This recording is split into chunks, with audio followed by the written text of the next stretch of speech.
Bueno, majos, termino acá con esta tercera clasecilla, que al final han sido 3, en la que explico los postulados de la razón práctica, el último punto que tenéis. Bueno, vamos a empezar con uno de los conceptos fundamentales de la ética de Kant, que es la antinomia de la razón práctica. Cuando se explicaba la dialéctica trascendental, os hablaba de que había antinomias o ideas trascendentales, y os decía que una antinomia es precisamente una idea que genera algo contradictorio, una contradicción. Y igual que hay unas contradicciones en el uso teórico de la razón, pues en el uso práctico de la razón hay otra contradicción, que es que que podemos formularla de la siguiente manera, y es que una persona que siga el imperativo categórico y que lleve una vida virtuosa puede muy bien no ser feliz. Y esto es así. Kant destroza así toda la ética antigua, porque claro, los griegos pensaban que había una coincidencia, lo veíamos, ¿no? Esta coincidencia entre ser buena persona, ser feliz, tal, pues Kant se lo carga. Y se lo carga porque dice la verdad como un templo, y es esto. Hay personas que son muy buenas, que hacen cosas que son maravillosas por los demás y que no acaban bien, o sea, que no son felices. Caso práctico, por ejemplo, yo siempre pienso en Martin Luther King, ¿no? Es una de las personas que más ha luchado por los derechos de las personas de color, que más ha luchado por una sociedad igualitaria. No recibió más que amenazas a su familia, a él mismo durante toda su vida, y además murió asesinado muy joven. Pues esto es la antinomia de la razón práctica, majos, como una persona tan buena como él, tan activista, tan involucrada, tan necesaria para todos, acaba como acaba, ¿no? Y vive la vida que vive. Pues lo que dice Kant es esto, la felicidad, todos la buscamos, pero es cierto que actuar bien podría llevarte en algunos casos a ser feliz, que está estupendo, o sea, Kant no quiere decir que tengamos que ser infelices todo el rato, pero es verdad que muchas personas actúan bien y no tienen ninguna recompensa, o incluso todo al contrario, no solo que no tengan una recompensa, sino que lo pasan mal. Bueno, pues esta es la antinomia de la razón práctica. Para Kant eso es una contradicción, o sea, esto no puede ser, tiene que haber, dice Kant, una manera de sopesar estas dos cosas, o sea, de que coincidan estas dos cosas que en principio, al menos en nuestro mundo, no coinciden. Vale, y a mí es cuando aquí la ética de Kant deja de gustarme, es decir, y luego ya me comentáis lo que queráis sobre esto, pero opinión mía personal. Pues aquí lo tendría que haber dejado Kant, porque esta es la verdad. O sea, más claro el agua, esto es así. Pero Kant se va a esforzar en resolver esta antinomia, y para mí ahí es donde excede un poco las normas que él mismo se había puesto. Y ahora primero lo voy a explicar kantianamente y plegadísima a los principios que Kant establecía. Bueno, de ahí, de esta antinomia, Kant dice que nacen los postulados de la razón práctica. Postulado, profe, ¿qué es esa cosa? ¿Qué me estás diciendo? Bueno, pues lo que he puesto aquí son proposiciones no demostrables, pero que se seguirían a partir de la propia ley moral. Es decir, que la propia ley moral, el imperativo categórico, lo que hemos estado viendo, tiene una exigencia final, y esa exigencia es suponer 3 ideas, ¿vale? Tres conceptos. Primer concepto, el concepto de la libertad, y esto sí lo entiendo muy bien, o sea, yo aquí estoy con Kant. Mirad, la libertad es esa cosa de la que todo el mundo habla, que no está en ninguna parte, empíricamente hablando. Y la libertad es una capacidad humana para determinar la voluntad sin que ya esté determinada por agentes externos o internos, la genética, la educación, todas esas cosas. Es decir, la capacidad que tenemos de iniciar una acción por nosotros mismos. Esto es. Y claro, dice Kant, esto, la libertad no es un nunca se puede demostrar. De hecho, por eso hay muchas corrientes filosóficas que son deterministas, y también hay muchas personas que creen que el determinismo es una opción de vida, es decir, que hay algo así como un destino que no podemos cambiar, que es inexorable y tal y tal. Y entonces Kant dice, Pues que es verdad, porque quiero decir que podemos pensar que tenemos un destino o que somos libres y prácticamente llevamos toda la misma razón. Pero, dice Kant, en este caso, la ley moral exige pensar que la libertad existe, es decir, es un postulado de la razón práctica. Esta capacidad se da en las personas porque sin ella no hay acción moral, no hay responsabilidad y por tanto, dice Kant, la libertad tiene que existir. Además, lo que dice Kant es que la libertad no se puede pensar como hacen los deterministas de una forma causal, es decir, como si cada acción que yo hubiese hecho estuviese determinada por un montón de factores.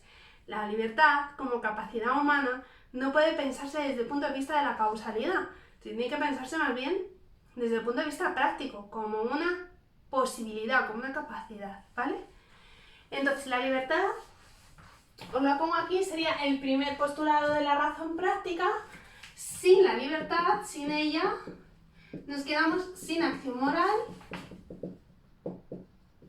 y nos quedamos sin responsabilidad.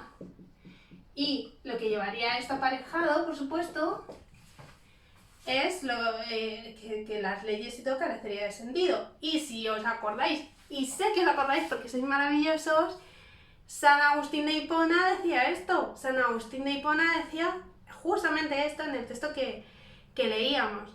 Que sin libertad no habría recompensa ni castigo, ni tendría sentido para nada hablar ni del mal ni de la acción moral. Segundo presupuesto de Kant, o segundo postulado de la razón práctica, cuesta un poco más entenderlo, porque encierra una presuposición de época. Y vamos a ir con esto, ¿vale? La perfectibilidad, a ver cómo lo ponemos. Vamos a poner un ojo. La perfectibilidad humana. Qué cosa más rara, profe, ¿qué es eso? Bueno, no sé si os acordáis en Rousseau está este mismo postulado, es un postulado ilustrado. Es decir, como una idea, una presuposición de los ilustrados, de que el hombre es perfectible, o sea, que está llamado como a hacerse cada vez mejor y por tanto llegar a la perfección humana. Y dice Kant, desde esta visión, o sea, desde que la visión de la perfectibilidad humana, de que podemos llegar a ser perfectos y debemos llegar a serlo, esto es imposible desde el punto de vista de nuestro mundo, es decir, nadie es perfecto, siempre hay cosas que hacemos mal y por tanto, en nuestro mundo llegar a la perfección es imposible. Con lo cual hay que suponer que nuestro ser, que nuestro yo permanece, es decir, hay que suponer la inmortalidad del alma. La inmortalidad del alma es la única vía que tendríamos para llegar a ser perfectibles, o sea, llegar a ser perfectos, porque en esta vida eso es imposible. Bueno, pues este es el segundo postulado de la razón práctica.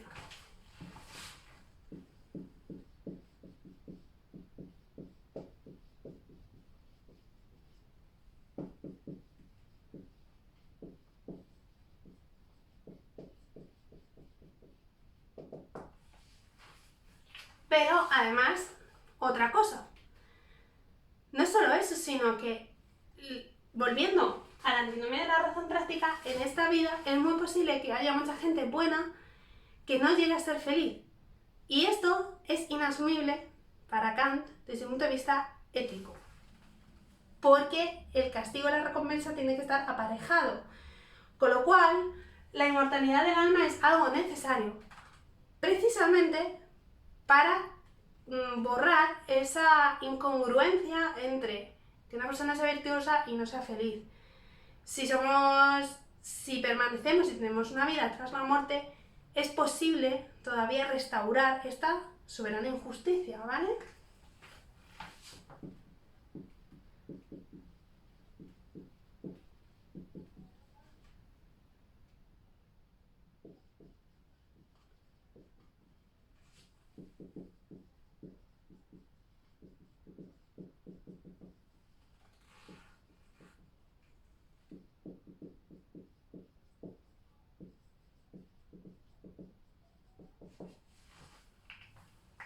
Correcto. Pero claro, entonces nos queda un tercer postulado. Otra de las ideas que Kant había dicho que no podían demostrarse desde un punto de vista teórico, y es la idea de Dios.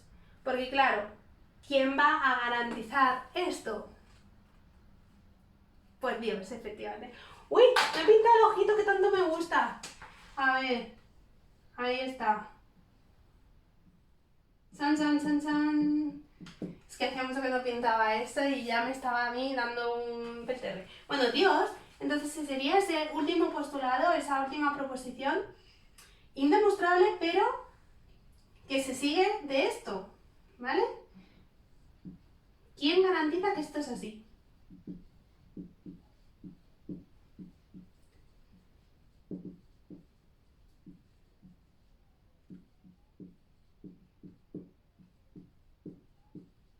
Pues sí, majos, Dios nos lo garantiza. Dios garantiza que las personas obtengan y no lo que según lo que han hecho, o según han sido sus acciones.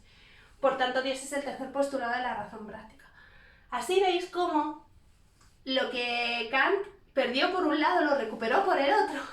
Es decir, que Dios lo había perdido en la razón teórica y lo recupera en la razón práctica. Y me diréis, pues vaya, profe, yo también considero que aquí Kant, sobre todo a partir de aquí, pues comete un... A ver, no vamos a decir un error, porque es que yo... Claro, decir que Kant comete un error es como una cosa soberanamente, no sé, como excesivamente categórica para un filósofo tan maravilloso como es él.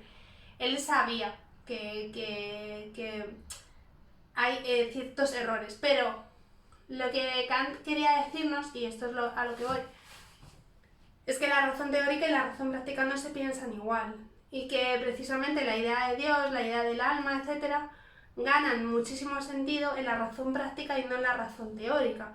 O sea que son cosas que por supuesto no son científicas, o sea que no son objetos de la ciencia, pero que aún así son importantes y son determinantes a la hora de pensar nuestra acción moral. ¿Qué nos cabe esperar? Esta era la tercera pregunta kantiana, ¿verdad?